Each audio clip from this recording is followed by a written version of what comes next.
நான் 10 நிமிடங்களில் சொல்ல விரும்புகிற செய்தி இதுதான். திராவிட இயக்கத்திற்கு பெண்களின் பங்களிப்பு என்பது புதியதில்லை. ஒரு பழைய நிகழ்வை நான் சொல்லுகிறேன். 1938ஆவது ஆண்டு நவம்பர் மாதம் நீதிமன்றத்திலே கைக்குழந்தையோடு பெண்கள் நின்று கொண்டிருந்தார்கள்.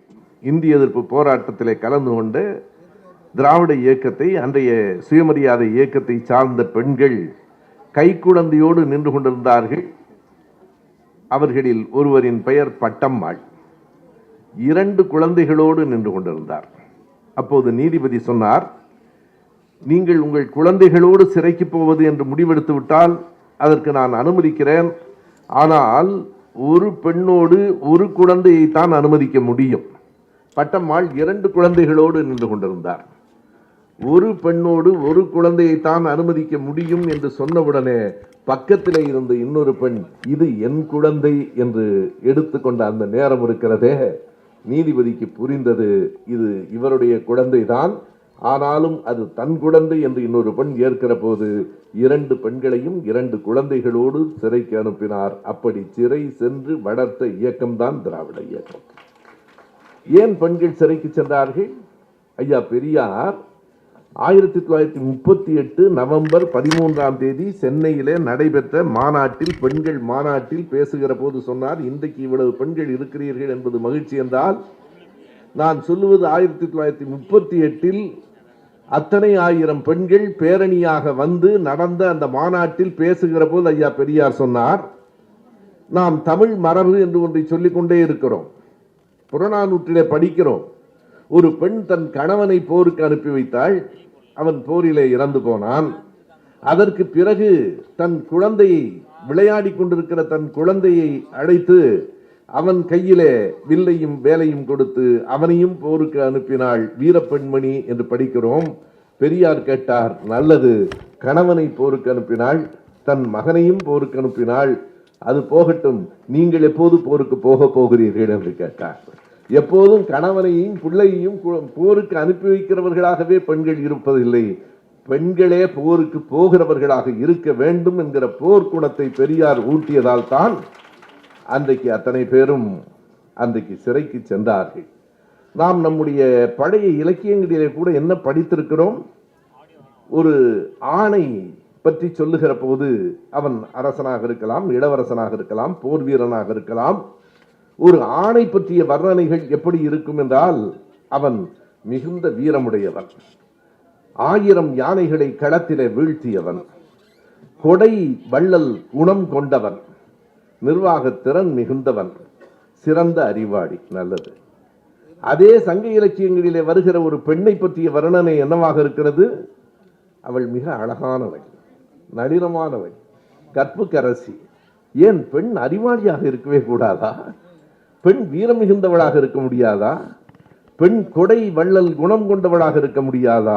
பெண் என்றால் அழகு, பெண் என்றால் கற்பு, ஆணென்றால் வீரம், ஆணென்றால் அறிவு என்பதை புரட்டி போட்டு பெண்ணும் ஆணும் வீரமிக்கவர்கள், பெண்ணும் ஆணும் அறிவு மிக்கவர்கள், பெண்ணும் ஆணும் கொடை உள்ளம் கொண்டவர்கள் என்கிற கருத்தை சமூகத்தில் நிலைநிறுத்த பாடுபட்ட இயக்கம் திராவிட இயக்கம். நான் சொன்ன இந்த நிகழ்ச்சி 37 நடைபெற்ற நிகழ்ச்சியை பற்றி நீங்கள் மேலும் தெரிந்து கொள்ள வேண்டும். இன்றைக்கு இந்த அரங்கிற்கு வந்திருக்கிற இந்த இளம் பெண்கள் பாசறைக்கு நாங்கள் வைக்கிற ஒரு அன்பான வேண்டுகோள், கேளுங்கள், படியுங்கள். படிக்காமல் எல்லாவற்றையும் நாம் தெரிந்து கொள்ளவே முடியாது. இந்த 3/4 மணி நேரம், 1 மணி நேரம், அதற்கு பிறகு மதிவதனை 1 மணி நேரம், எல்லா செய்திகளும் வந்துவிடாது. நான் சொன்ன இந்த நிகழ்ச்சி தோழர் அருள்மொழி எழுதியிருக்கிற திராவிட போராளிகள் என்று நம்முடைய கழகம் வெளியிட்டிருக்கிற ஒரு சின்ன புத்தகத்தில் இருக்கிறது. பல திராவிட போராளிகளை பற்றிய குறிப்புகள் இருக்கின்றன. திராவிட போராளிகள் புத்தகம் முழுக்க பெண்களை பற்றியது. வாங்கி படியுங்கள், பல செய்திகள் உங்களுக்கு வந்து சேரும். நல்லது. எனக்கு பெரியாரும் அண்ணாவும் என்று தலைப்பு கொடுத்திருக்கிறார்கள். 2 பேரையும் தெரியாதவர்கள் தமிழ்நாட்டில் இருக்க முடியாது. தெரியாதவர்கள் இருந்தால் அவர்கள் தமிழர்களாக இருக்க முடியாது. பெரியாரையும் அண்ணாவையும் தெரியாதவர்கள் இருக்க முடியாது.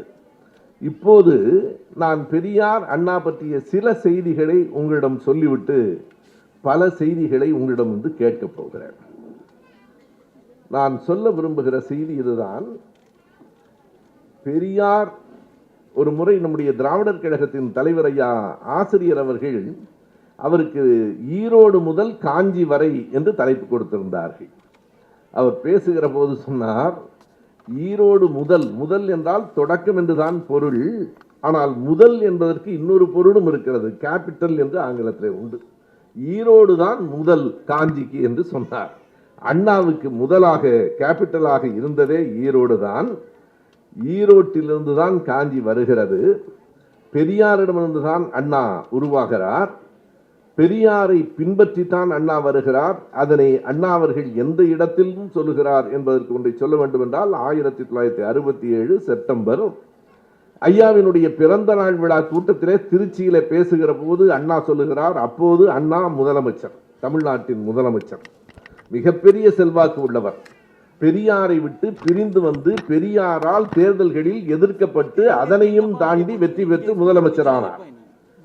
அண்ணாவுக்கு என்ன எண்ணம் வரவில்லை என்றால், என் தலைவனையே எதிர்த்து நின்று தலைவனின் பிரச்சாரத்தையே தாண்டி நான் வெற்றி பெற்றிருக்கிறேன் என்கிற மமதை வரவில்லை. அண்ணா சொன்னார், ஈரோட்டில் உருவான லட்சம் மாணவர்களில் நானும் ஒருவன் என்று சொன்னார். அந்த லட்சம் மாணவர்களில் நானும் ஒருவன் என்று முதலமைச்சர் ஆனதற்கு பிறகு அறிஞர் அண்ணா அவர்கள் சொன்னார்.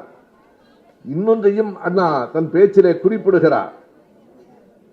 நீங்களும் பெரியாரும் ஏன் பிரிந்தீர்கள் என்ற கேள்விக்கு அண்ணா சொல்லுகிறார், எப்படி சேர்ந்தீர்கள் என்று கேட்கிறார்கள். நாங்கள் பிரியவே இல்லை, பிரிந்தால் தானே சேர்வதற்கு, விலகி நின்றோம்.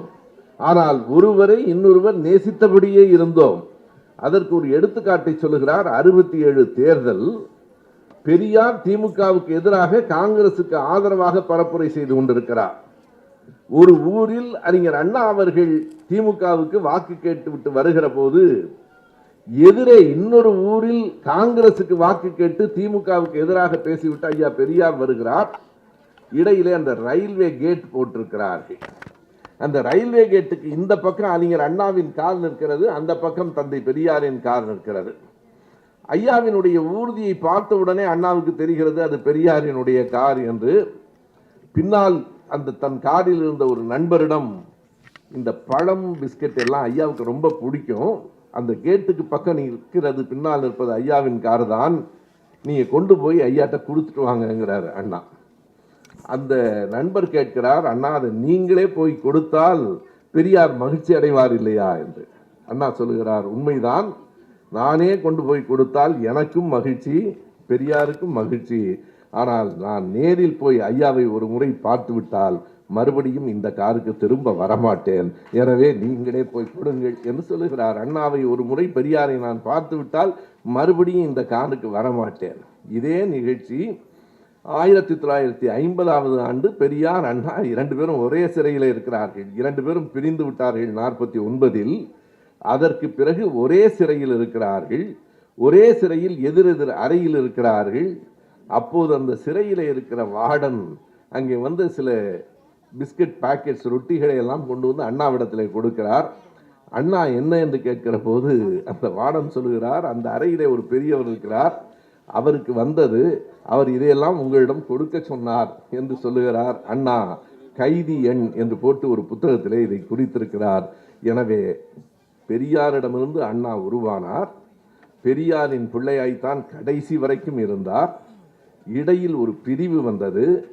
பிரிவு வந்த போதும் ஒருவர் மீது ஒருவருக்கு அன்பு இருந்தது. இவர் கருத்தை தான் அவர் பரப்பினார். பெரியார் சொன்னதைத்தான் இவர் சட்டமாக்கினார். சுயமரியாதை திருமணம் செய்ய வேண்டும் என்று பெரியார் சொன்னார், அண்ணா அதை சட்டமாக்கினார். இப்படி பல ஒற்றுமைகள் 2 பேருக்கும் இருந்தன. நான் நேரடியாக சொல்றேன், கடவுள் இல்லை, கடவுள் இல்லை, இல்லவே இல்லை என்று பெரியார் சொன்னார். உங்களுக்கு தெரியும் தானே? தெரியும். எதுக்கு இவனுங்கள்ட்ட போய் பேசிட்டா தானே உங்க பிரச்சனை? இந்த உங்க பிரச்சனை என்னன்னு எனக்கு புரியுது, விடை தெரியாம இல்ல. எதுக்கு இந்த ஆள்கிட்ட போய் நம்ம சொல்லியா? கடவுள் இல்லை, இல்லை, இல்லவே இல்லை என்று பெரியார் சொன்னார். கடவுளை பற்றி அண்ணா என்ன சொன்னார்? ஒன்றே குலம் ஒருவனே தேவன். சரியா? ஒன்றே குலம் ஒருவனே தேவன் என்று சொன்னார். இது 2 பேருக்கு இடையில பெரிய வேறுபாடு. அண்ணா பிரிஞ்சிட்டாரு, பெரியார் கருத்தை மறுத்து விட்டார் என்று பலரும் நினைத்தார்கள், சொன்னார்கள், இன்றைக்கும் சொல்கிறார்கள். நான் இதற்கு ஒரு விளக்கம் சொல்லுகிறேன். ஒன்றே குலம் ஒருவனே தேவன் என்று அண்ணா சொன்னார். அது திருமூலர் சொன்னதை அண்ணா சொன்னார். இதை எப்போ சொன்னார்? 1949 அண்ணா சொன்னார். அதற்கு பிறகு 20 ஆண்டுகள் அண்ணா உயிரோடு இருந்தார். ஒரே ஒரு சின்ன விஷயத்தை யாராவது தேடி பாருங்க அல்லது கேளுங்க. 20 ஆண்டுகளில் எப்போதாவது அந்த ஒரு தேவன் யாருன்னு அண்ணா எங்கேயாவது சொன்னாரா? ஒன்றே குலம் ஒருவனே தேவன் சொன்னாரே தவிர எந்த தேவன், சிவபெருமான் அந்த தேவன், இயேசுநாதர் எங்கேயும் சொல்லல. அந்த தேவனை எல்லோரும் வழிபடுங்கள் என்று சொன்னாரா? ஒன்னும் சொல்லல. அவங்க ரொம்ப தெளிவா சொன்னாங்க, மக்களோடு சேர்ந்து போகலாம். 100க்கு 98 பேர் கடவுள் நம்பிக்கை அல்லது கூட இருக்கலாம். 98 பேர் கடவுள் நம்பிக்கை உள்ளவராக இருக்கிற ஒரு தேசத்தில் அதை பிரச்சனையாக்க வேண்டாம். எல்லோரும் சமம் என்கிற சமத்துவத்தை மக்களிடம் கொண்டு போக வேண்டும். அதற்கு ஒருவரை தேவன் என்று வைத்துக் கொண்டு தொலைந்தாலும் பரவாயில்லை என்று அண்ணா நினைக்கிறார். அடுத்த செய்தி சொல்லட்டுமா? ஒருவனே தேவன் அண்ணா சொன்னாரே தவிர முதலமைச்சரா வந்த உடனே ஒரு அரசு ஆணை வெளியிட்டார், ஜீவோ. அந்த அரசு ஆணை என்ன சொல்லிட்டு இருந்தால், அரசு அலுவலகத்தில் எந்த அறையிலும் எந்த கடவுளின் படமும் இருக்கக்கூடாது என்று ஆணை வெளியிட்டவர் அண்ணாதான். இன்னைக்கு இருக்கு, மக்கள் கேட்க மாட்டாங்க, அது வேற. ஆனால் ஒருவரே தேவன் என்று சொன்ன அண்ணா அவர்கள் எந்த தேவனையும் அரசு, இது கவனிக்கணும், யார் வீட்டிலும் வைக்கக்கூடாதுன்னு நான் சொல்லல, யாரும் கோயிலுக்கு போக கூடாதுன்னு அது அவரவர் உரிமை, அவரவர் விருப்பம். ஆனால் அரசு அலுவலகம் என்பது அரசு சார்ந்த பொது இடம். அந்த இடத்தில் எந்த மதத்தையும் கடவுளையும் கொண்டு வரக்கூடாது என்று ஆணையை கொண்டு வந்தவரும் அறிஞர் அண்ணா தான். எனவே பெரியார் சொன்னதைத்தான் அண்ணா கொஞ்சம் நெருக்கமாக பெரியாரே பின்னால் சொல்லிட்டார். ஒண்ணும் இல்லைங்க, இந்த 30 முக்கோடி தேவன் சொல்லிட்டு இருந்தத 30 முக்கோடியில இருந்து நான் இல்லைங்கிறது 0. அது பக்கத்துல 1 கொண்டாந்து நிறுத்திட்டாரு. பக்கமா கொண்டாந்து நிறுத்துறது அண்ணா. 30 முக்கோடி தேவர் பின்னாடி போறவன ஒரு இடத்துக்கு கொண்டு வந்து நிறுத்தினார் என்றால் வேற்றுமை போல தெரியும், ஆனால் வேற்றுமை